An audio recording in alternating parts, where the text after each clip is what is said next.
Sweet corn एक ऐसी चीज़ है कि कैश क्रॉप है और हम यहाँ से पशु के लिए हरा चारा उगाते हैं। और कैश क्रॉप में ये कि साल के अंदर 2-3 क्रॉप हो जाती हैं और हमें नगद पैसा मिल जाता है। अगर हम धान या गेहूँ लगाते हैं तो हमें 6 महीने के बाद पेमेंट मिलता है और इसमें हमें कैश पेमेंट मिलता है। बस पशु के लिए 12 महीने हरा चारा मिलता है।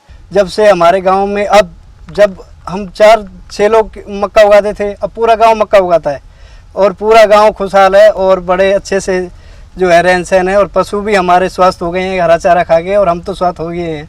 ज़्यादा खर्चा नहीं होता, इसलिए मैं मक्का उगाता हूँ और मक्का उगाता रहूँगा और मक्का उगाई भी है, उगाता भी रहूँगा। और बच्चों को कहूँगा कि अगर गेहूँ की रोटी खाएं ना खाएं, मक्का की रोटी ज़रूर खाएं। इसकी खेती हर जगह की जाती है, लेकिन मेरा कहने का मतलब ये है कि सर्दी जहाँ मौसम कम टेम्परेचर होता है वहाँ जो है थोड़ा लंबे टाइम में हो जाएगी। जहाँ मौसम टेम्परेचर मीडियम है वहाँ थोड़ा जल्दी हो जाएगी। और दूसरी बात ये है कि बरसात के मौसम में आप इसे कहीं भी लगा लो तो आपको ये है कि फ्री ऑफ कॉस्ट आपको एक खेत हो जाएगा, क्योंकि उसमें आपकी लागत नहीं आएगी। पानी कम देना पड़ेगा, खाद कम डालना पड़ेगा और पौधा स्वस्थ रहेगा। तो मेरा कहने का मतलब है कि अगर बरसात के सीज़न में मक्का 2-3 बार लगा लोगे तो आपकी जो है किस्मत चमक जाएगी। मिट्टी की तरह ही इस तरह करनी है कि 2-3 बार उसमें एक बार रोटावेटर, 2 बार कल्टीवेटर निकालना है। उसके बाद उसको खुला छोड़ देना है 2-4 दिन के लिए, ज़्यादा नहीं, क्योंकि हवा लगेगी, धूप लगेगी तो उसमें घास का जो खरपतवार है वो ख़त्म हो जाएगा। अगर मौसम नमी है तो 2 दिन फालतू ले, अगर मौसम साफ़ है तो 2 दिन कम ले ले। उसके बाद वो अगर मेड़ बनाए, जैसे आलू के मेड़ बनाते हैं, मेड़ तैयार करने के बाद सेम डे या नेक्स्ट डे बीज की चुवाई तक कर दे। एक बार में एक ही बीज चोबना है और एक बिलांत की लंबाई पे चोबना है, क्या कि पेड़ को हवा, पानी और धूप अच्छी तरह से मिले। जितना पौधा स्वस्थ रहेगा उतना ही अच्छा माल आएगा। और सबसे बात यह है कि पौधे को जो है हवा, पानी, धूप और उससे बचाने के लिए जो है थोड़ी सी उसको लंबाई ज़्यादा होनी चाहिए ताकि पौधा अच्छा फल फूले। जितनी आप नज़दीक लगाएंगे उतना आपके खेत में माल कम निकलेगा, जितना आप थोड़ा दूर लगाएंगे उतना ज़्यादा निकलेगा। इसमें जो है 1 कट्टा DAP का नीचे डालते हैं, 2 कट्टे यूरिया के, उसके अलावा नहीं डालते। खरपतवार से ये है कि अगर हम खेत से अगर अच्छे से जुताई गुड़ाई नहीं करेंगे तो उसमें खरपतवार हो जाएगा, उससे हमें नुकसान होएगा। ताकि खरपतवार बचने से हमें क्या है, उसकी गुड़ाई ज़्यादा करनी पड़ेगी। और एक बार अगर हम स्प्रे ना करके ना गुड़ाई करें, हाथ से नलाई करें तो वो बेस्ट है। और उसके बाद मक्का का पौधा एक बार खरपतवार से निकल गया फिर वो मार खाने वाला नहीं है। और उसके बाद जो है हमें कोई चीज़ की इसमें स्प्रे करने की आवश्यकता नहीं है। बरसात में क्या खरपतवार ज़्यादा होने का भय रहता है, क्योंकि बारिश होती है तो खरपतवार होगा।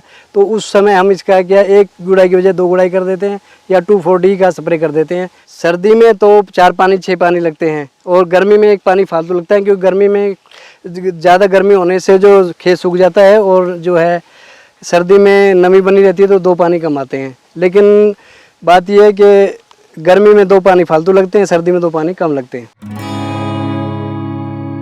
मैं सभी भाइयों को बताना चाहूँगा कि पेस्टिसाइड कम यूज़ करें, क्योंकि ये जो है ना हमारे लिए हम उगाते हैं और मंडी भेजते हैं और हम ही इसको खाते हैं, तो बीमारी का घर हमारे लिए पैदा हो गया है।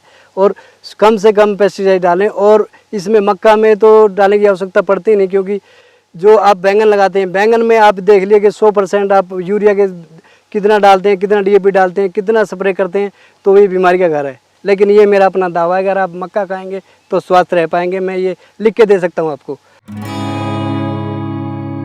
इसमें कोई रोग नहीं लगता, क्योंकि मक्का मैंने आपसे पहले बताया, क्योंकि ये ऐसी फसल है क्योंकि अटैक करने वाला क्या कवर के अंदर होता है, बाहर नहीं होता। इसमें अंदर घुसने के लिए उसको जगह नहीं मिलती, इसीलिए वो सक्सेसफुल होने नहीं पाता। मार्केट का ये है कि जब हमारा माल तैयार हो जाता है, रेडी हो जाता है, हमें पता लग जाता है, हम लेबर को बोल देते हैं तो वो डे बाय डे अपना तोड़ देते हैं और हम उसमें बोरी में पैक करके 40-50 kg और गाड़ी में लोड करके सीधा टेम्पो में मंडी भेज देते हैं।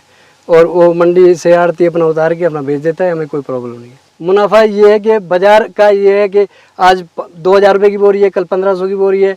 तो अगर जितना माल ज़्यादा होगा उतना हम माइनस में जाएंगे, जितना माल कम होगा उतना प्रॉफिट में जाएंगे। और बाज़ार जितना मैरिज में सीजन में जाता है उसमें हमें ज़्यादा प्रॉफिट होता है और सर्दी में ज़्यादा प्रॉफिट होता है, क्योंकि सर्दी में मक्का ज़्यादा खाते हैं लोग और गर्मी में कम खाते हैं। और गर्मी में मैरिज भी कम होती है। प्लस में इसमें क्या है कि चारा बिक जाता है और चारा हमारा इतना बिक जाता है कि जो हमारा एक्स्ट्रा खर्चा होता है वो इससे निकल जाता है। जिस बिजनेस में हम घुस जाएं, खेती, अगर आज किसान खेती के रूप में खेती करेगा तो वो सक्सेसफुल नहीं हो सकता। आज किसान मैं भी हूँ, लेकिन आज मैं बिजनेसमैन हो गया हूँ, आज मैं किसान नहीं रहा हूँ। और मुझे अच्छी तरह है कि अब मुझे किस समय में क्या करना है वो मैं अच्छी तरह जानता हूँ। देखिए ग्रीन टीवी यूट्यूब पर भी, बस सब्सक्राइब करें और बेल आइकन दबाएं।